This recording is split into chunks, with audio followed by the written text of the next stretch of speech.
The Nintendo Game Boy was one of my favourite handheld consoles as a kid, but it wasn't the first handheld I owned. I got a Sega Game Gear long before I owned Nintendo's little world-dominating handheld system, but I can confidently say I had a lot more fun with the Game Boy. The games were just more varied. The thing is, as time goes by, the original Game Boy hardware and the Game Boy Color kinda turned into systems that actually sucks to play on today. I know I'm going to annoy a lot of purists with that statement, but seriously, there's so many better options out there for those wanting to play the system while still on the go, such as the Mii U Mini Plus. This little thing got me back into Game Boy systems because it's an absolute joy to play. The screen's insanely good for something so small, and of course, it's backlit. I owned a few knockoffs in the past, including the GB Boy Color or whatever it's called, but the Mii U Mini Plus has been my go-to for a while now. And what's more, it isn't that expensive. It's been out for a pretty long time now. I've been playing wrestling games that made their way onto the Game Boy on the Mii U Mini Plus, and it made me realise that these kind of exclusive handheld experiences are now pretty much dead. With the right hardware nowadays, you can practically play any console wrestling game on the go if you keep your budget and expectations in check.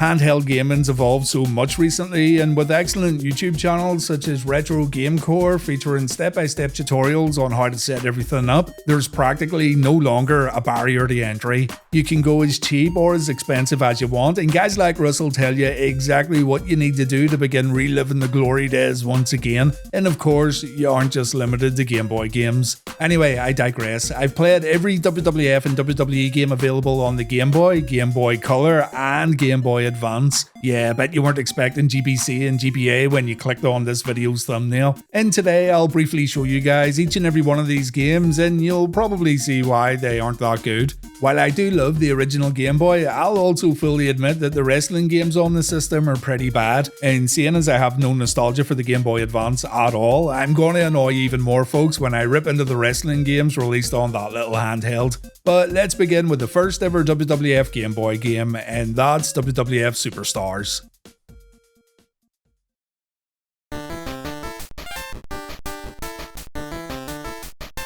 WWF Superstars, released in 1991, was developed by Rare. Yes, that Rare, the legendary British development studio that would go on to make classics such as Donkey Kong Country and GoldenEye 007.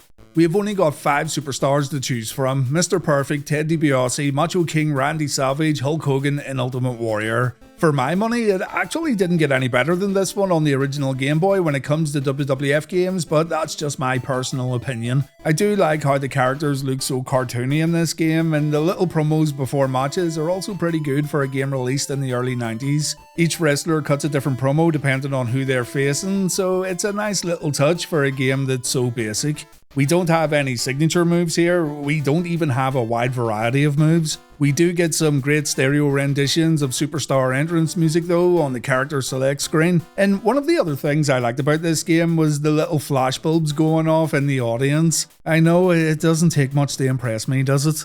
After the match, we also get Vince McMahon saying a few generic words about how much you sucked or how well you did in the match. And all in all, it is a very basic game right here that didn't try to do anything remarkable, which is probably why I liked it so much.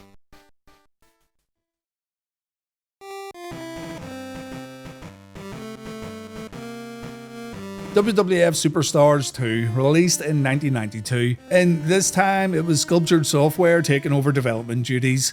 They tried to make this like the Super WrestleMania games that came out on Super Nintendo and Sega Mega Drive, and yeah, it didn't really work. Many would argue that Superstars 2 is better than its predecessor, and it's an argument that does hold a lot of merit. I just prefer the first game because of the way it looks, really.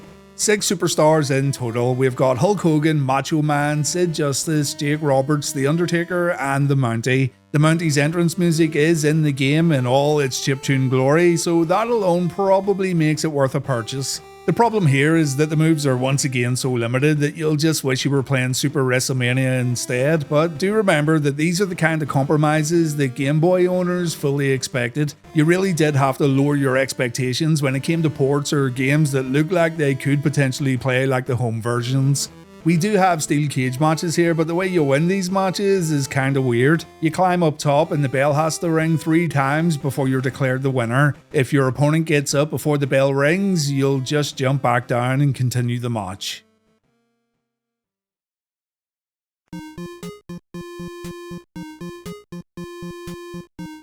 King of the Ring, released in 1993 by East Ridge Technology, is probably the worst WWF Game Boy game ever released. The NES game was bad enough, but they took this and they tried to squeeze it into a handheld with quite hilarious results. I don't expect great things from the original Game Boy, and you shouldn't either, but the way the characters look in King of the Ring is truly something to behold, and you know, other WWF games still manage to look somewhat decent on Nintendo's little handheld. This looks like absolute shit, and you're gonna have to look at this horrible eyesore for a very long time because matches take forever in King of the Ring. Again, we have a real lack of moves, while signature moves are totally absent. The wrestlers walk around like they're trying to impress somebody, but instead they're being laughed at. The roster isn't all that bad, with Bret Hart, Lex Luger, HBK, Mr. Perfect, Razor Ramon, Macho Man, Yokozuna, Hulk Hogan, and you being selectable. But it's just an all-round bad game that you're going to stop playing after just one match. If for some bizarre reason you do want to play this game, then the best course of action is to spam dropkicks. Dropkicks keep your opponent on the mat longer and it'll give you some time to lay in a few boots. God knows you'll need all the help you can get with this one. On giantbomb.com, it stated that Hulk Hogan wasn't happy that his King of the Ring character model had no hair. Whether this is true or not is completely up for debate, but here's what's written on the website. During development, Hulk Hogan complained about his player character's hairline, so the developers added pixels to his sprite. When he complained again, the developers gave him a comically full head of hair. This change was approved. Also, look at this. The game used 2 wrestler body types, fat and non-fat. One unnamed wrestler complained he had been placed in the wrong category, so he had to be remade as a non-fat character.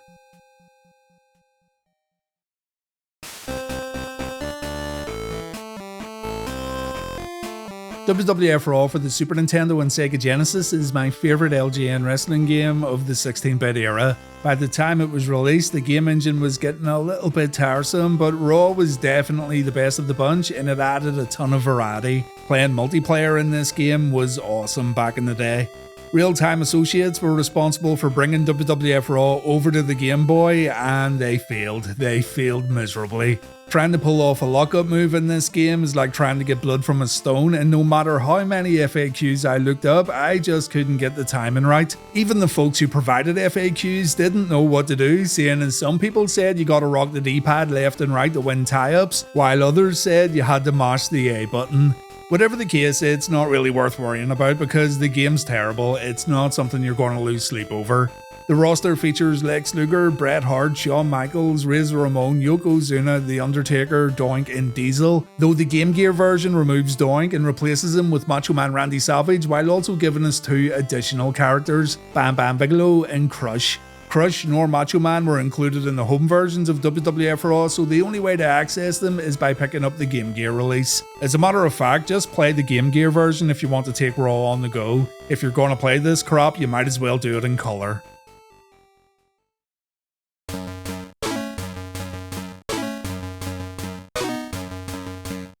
Alright, the developers tried to get all fancy when they released WWF Warzone for the original Game Boy, and you folks who hated the console versions are going to absolutely despise this release. Crawfish Entertainment were responsible for porting this game to the Nintendo Game Boy, and these jokers would continue to bring wrestling games over to handhelds while Acclaim remained the publisher. They even messed up the title screen, WWF Championship Match Warzone. What does that even mean?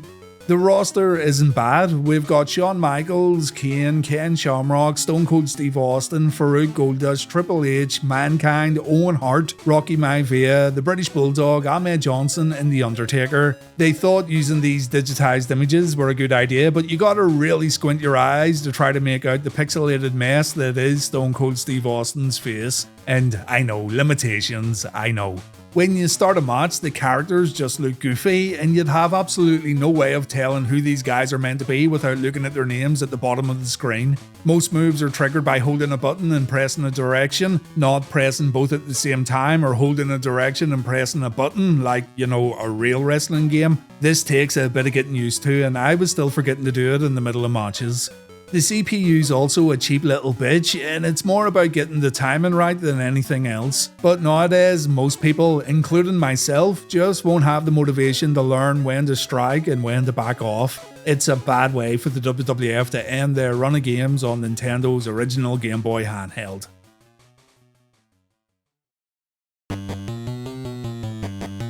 Before moving on to the Game Boy Color, let's take a quick look at some other wrestling games that came out for the original Game Boy. The first ever wrestling game to get released on the handheld was HAL Wrestling. Human Games, known best as the fine folks who brought Fire Pro Wrestling to the world, were the first to bring Grops to the Game Boy with this port of the NES's Pro Wrestling. And it's not a terrible effort at all. Those who've played Fire Pro will be familiar with the move timing, and while it's nowhere near as good as Pro Wrestling on NES, it's still a decent effort.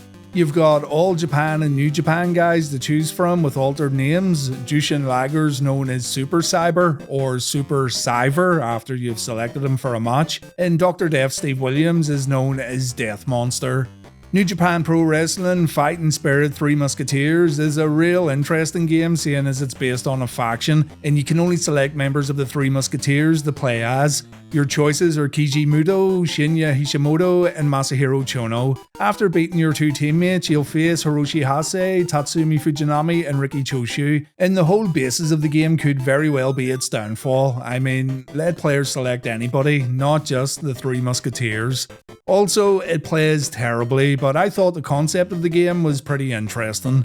WCW Main Event features a great roster consisting of guys like Rick Rude, Big Van Vader, Sting, Steve Austin, and the Steiner Brothers. According to the Wrestling with Pixels book, the game received heavy promotion in Germany during WCW TV shows, and therefore sales were pretty good. In the US though, promotion was completely non-existent, and therefore WCW's debut on Game Boy went completely under the radar.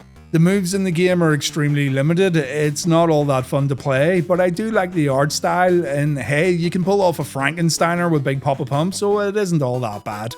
Finally, probably my favourite Game Boy wrestling game besides WWF Superstars, All Japan Pro Wrestling Jet from Natsumi. Yeah, Natsumi would get their hands on the WWF license for future games, and I don't think any of them are really all that good, but this one isn't bad. If you've played any All Japan games on Super Nintendo, then you'll know what to expect here. Grapples are similar to the Fire Pro series, only the timing's a lot more forgivable. And while it is considerably scaled back in comparison to home console AJPW games, it's still very easy to pick up and play. You basically learn the ins and outs of the game on your first try.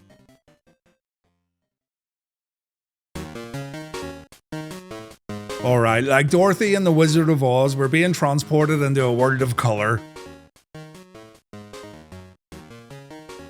The first WWF game released on the GBC was WWF Attitude, and while having colour makes all the difference in the world in terms of sprite design, this is still a pretty terrible game. It's much better than WWF Warzone though, seeing as the stun meter at the bottom of the screen's much easier to understand, plus it seems a bit easier to pull off moves. But there's not much else to say really, we're quite literally polishing a turd with this one. The character bios are a little odd. Sable has no stats at all because her height and weight must remain a mystery along with her home state. Billy Gunn's finisher is known as the Butt Kisser, and the Godfather's finisher is just known as the Drop. I guess you can't say pimp on Mario's handheld or he'll shove a mushroom up your ass or something. Seeing these games kinda makes me feel sad for folks who only had a Game Boy, and please don't think I'm picking on your favourite games or anything if this is all you had when growing up. But boy, did you have it rough if you were a wrestling fan and all you had was a Game Boy.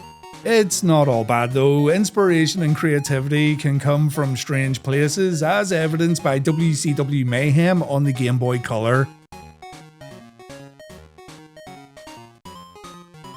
Now, on its own, you'd think this game was nothing special, but after playing everything else you've seen in this video so far, WCW Mayhem really was a breath of fresh air.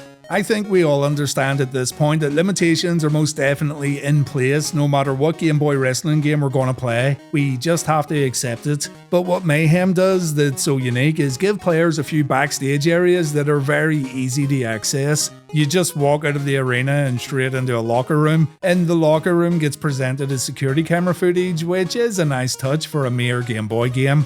You can go even further and fight in the parking area, and your opponent can also walk around different areas in real time. You could be in the parking area while your opponent's headed back to the ring or locker room, for example. Just seeing this small deviation from the norm gives WCW Mayhem extra points in my book. Again, it's nothing really special. The character select screen provides us with some truly horrific images of our favourite superstars, and they most definitely will haunt you in your dreams tonight. But I enjoy the little things when it comes to this game, and I enjoy how frantic the gameplay is.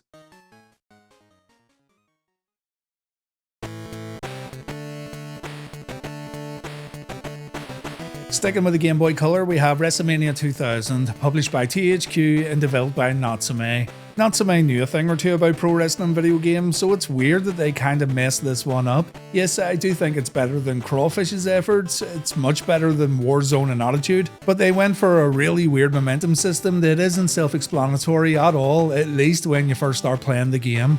Each superstar has this different little graph beside their image on the character select screen. This is known as the biometer, and yeah, I need to incorporate that into the channel somehow.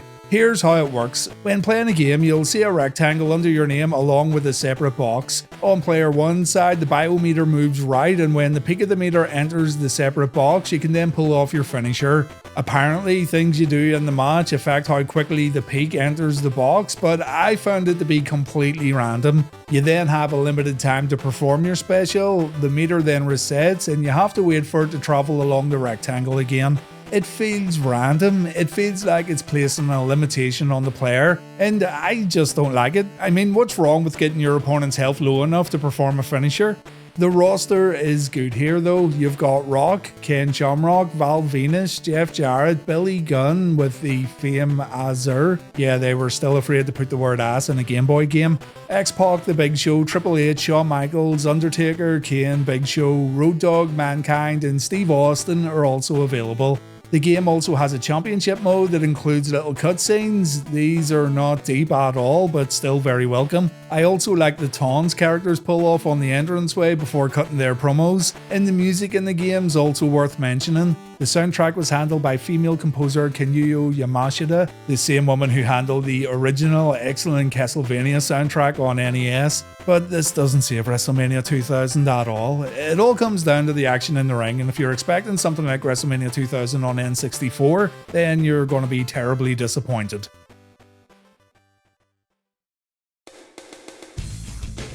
I've two more Game Boy Color games I want to show you before moving on to the Game Boy Advance. First, WWF Betrayal, and now I understand why people like this one so much. THQ brought on Way Forward to develop this one, famously known for their Shantae games, and what Way Forward brought to the table was something that really stood out for how unique it was. You've got 4 characters to choose from: The Rock, Steve Austin, The Undertaker, and Triple H. You begin the game by getting screwed out of the WWF Championship, and after beating up a few referees, Vince McMahon says his daughter Stephanie's been abducted, and if you can find her, you'll be given another shot at the WWF belt. The game then turns into a side-scrolling beat-em-up where you'll fight referees, security guards, thugs on the street, more security guards, more referees, and the other 3 guys who you didn't choose will serve as boss characters. In terms of side-scrolling beat-em-ups, it is incredibly basic. You can punch, kick, fill up your strength bar and pull off stunners, chokeslams, rock bottoms and pedigrees. You can also use a limited amount of weapons. It's a terribly short game which you'll complete in no time at all, but I think Game Boy Color owners love this one because every other WWF game on the system wasn't well received, and fans were just happy to have this little time waster featuring a few of their favourite superstars. It's kinda like how I felt when I played Mayhem. It's just so different, and the gameplay itself's way more suited to a handheld console. It's no TMNT, it's no Final Fight, but it is a charming little game that takes a few superstars out of the ring so they can kick ass on the streets, in the sewers, on the subway, things like that. It kinda felt like wrestling games would never work on the Game Boy, so this was a nice little deviation. Finally, as a small bonus, here's ECW Hardcore Revolution. Yeah, ECW got stuck with Crawfish Entertainment, and these boys didn't do a whole lot of the old formula used in Warzone and Attitude. I don't know if it was because I was more used to the crappy gameplay by the time I got around to playing this, but I found the moves were a bit easier to pull off in ECW. Plus, there's barbed wire matches, so if that's your thing, have at it. Fans also throw knives into the ring, which was totally fine by Nintendo standards. Can't say the word ass, can't say the word pimp. You can pick up a knife though and go mental with it. The roster features Mike Awesome, Balls Mahoney, Just Incredible, Tommy Dreamer, Jerry Lynn, Raven, Sabu, Lance Storm, Tajiri, and Rob Van Dam. Right, the Game Boy Advance. As mentioned earlier, I have no nostalgia at all for the GBA. I didn't get into the system until I was emulating it on the PSP or something, but I do appreciate what it brought to the table. Two of my favourite RPGs were actually released on the Game Boy Advance, Golden Sun and Golden Sun The Lost Age, but as far as wrestling games go, I just didn't play them. I had a girlfriend at the time whose little brother had Road to WrestleMania on GBA. I played it for about 2 minutes before handing it back and telling the little shithead that his game sucks. And playing it again today, I feel the exact same way. To be fair, the little Titantron videos are kinda neat in an unintentionally hilarious way. William Regal's Titantron in particular got a chuckle out of me, and the sprite work within the actual game is pretty good too. You can definitely tell who the sprites are supposed to represent, but again, Natsume went with that weird travelling momentum meter, and I'm just not a fan of this at all. When you first look at them, you think they're separate momentum meters that you have to fill up to perform special moves, but no, it still feels random, and you'll be able to pull off finishers much sooner or later than your opponent depending on who you select. There's a story mode included here too, which uses digitized graphics. Again, nothing too in-depth from my limited playtime, but it's good that it's here. And you can also play Royal Rumble matches, which I actually enjoyed. There's a good selection of match types, a good selection of arenas to play in. It's got a lot of good things going for it, except the actual gameplay. A sequel was then released, Road to WrestleMania 18. One of the things I liked about its predecessor is now gone, and that's the character sprites. Instead, they went for this weird digitized look, which some folks seem to have liked, but it's not for me. In fairness, the characters play a lot smoother in Road to WrestleMania 18 thanks to the extra frames of animation, and the gameplay itself's a lot more forgiving by giving players a bit more room for error, so it's not a total write-off really. It's certainly unique from a visual aspect, and while I do prefer pixel-based characters in these games, Natsume still deserves credit for trying something new. You gotta admit though, some of the characters, like Kevin Nash, look a bit weird. They also got rid of the weird momentum system, which gets a big thumbs up from me. Finally, there's Survivor Series for the Game Boy Advance, and it seems like they kinda went a step back here when it comes to the digitized character sprites. Like they kinda found a middle ground between the two previous games while retaining the fluid animation. I started the single player campaign, and this image of Vince McMahon scared the absolute shit out of me. I've never seen this creep look so happy. And speaking of story mode, you get to select which roster you'll compete in, and your GM lets you know how to have successful matches. You have to add variety to your offense, you have to pull off all your moves in a single match, you gotta win with your finisher, and you gotta use weapons if competing in hardcore matches. Whether these are of the utmost importance, I have no idea because I didn't play long enough to find out. The roster isn't bad, the gameplay isn't terrible, the crappy momentum system's still gone thankfully, so yeah, if you're going to play any wrestling games on the GBA that aren't Fire Pro or Ultimate Muscle, you're probably best sticking with Survivor Series or Road to WrestleMania 18, though the system itself isn't great for grapple fans. One last bonus before I go, Legends of WrestleMania 2. Yeah, this is the bottom of the barrel right here.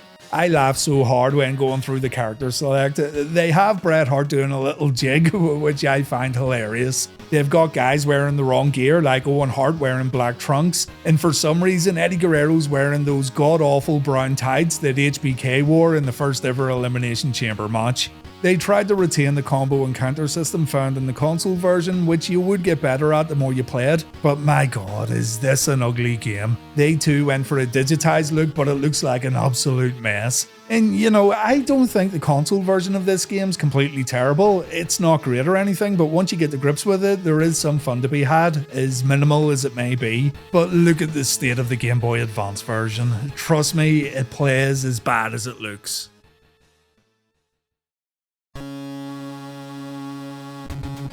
Again, I totally understand if this is all you had to play, and as I've said a few times now, there's always folks out there who enjoy games that the majority think are bad. People are going to have memories of playing these games when they were kids, and having those kind of connections with video games just increases their sentimental value tenfold. Because I don't really have those kind of connections, except for maybe the old Superstars games, I find it easy to give these games a hard time, but many people will hold these Game Boy titles near and dear to their hearts, so don't worry, I understand. I like some absolutely terrible games too. Anyway, hopefully you enjoyed this video and maybe it provided a little trip down memory lane. I'll probably never play these games again in my lifetime, but let me know your thoughts in the comments and let me know if you owned any of these abominations when you were younger. Thanks for watching everyone, and please take care.